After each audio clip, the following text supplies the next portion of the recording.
Students ఎప్పటి నుంచో దీని గురించి ఫైట్ చేద్దాం అనుకుంటున్నారు, దీని గురించి మాట్లాడదాం అనుకుంటున్నారు. This is not the first time. 2024లో జరిగింది లీక్, క్లాట్ ఎగ్జామ్ కూడా లీక్ అయింది. నిన్న ఎంటెడ్ లీక్ అయింది. Was very sad. సో అందరం బయటికి రావాలని అనుకున్నాం కాబట్టి వీ నీడ్ పర్మిషన్స్ కదా ఇంట్లో నుంచి కూడా.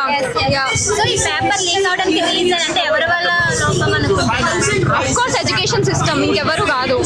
సో వాళ్ళు ఇంకొంచెం బెటర్ అవుతే బాగుంటుందని మా మన ఇండియా వ్యాప్తంగా అందరు స్టూడెంట్స్ ధర్నా చేస్తున్నారు. సో ఈ ధర్నాకి నిజంగానే ఎడ్యుకేషన్ మినిస్టర్ రిజైన్ చేస్తారు అనుకుంటున్నారా? Of course he should.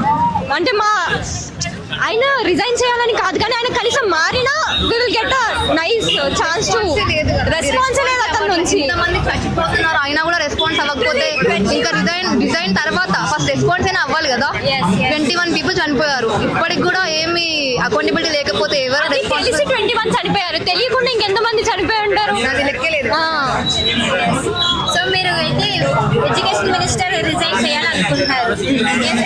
Narendra Modi గారు కూడా రిజైన్ చేయాలనుకుంటున్నారా?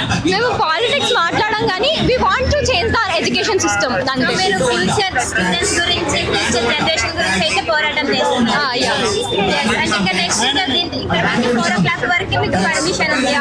నెక్స్ట్ మీ ప్లాన్ ఏంటి?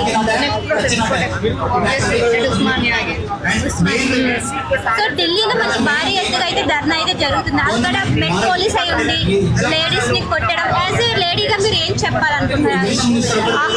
అసలు రేపు ఆపే పోలీసులే అది చేస్తే రేపు అవ్వకుండా కాపాడాల్సిన వాళ్ళే బట్టలు చింపేయడం, వాళ్ళని హరాస్ చేయడం, వాళ్ళని అలా టచ్ చేయడం ఇస్ వెరీ బ్యాడ్. అండ్ పక్క వాళ్ళందరికీ శిక్ష పడుతుందనే ఎక్స్పెక్ట్ చేస్తున్నాం మేమైతే.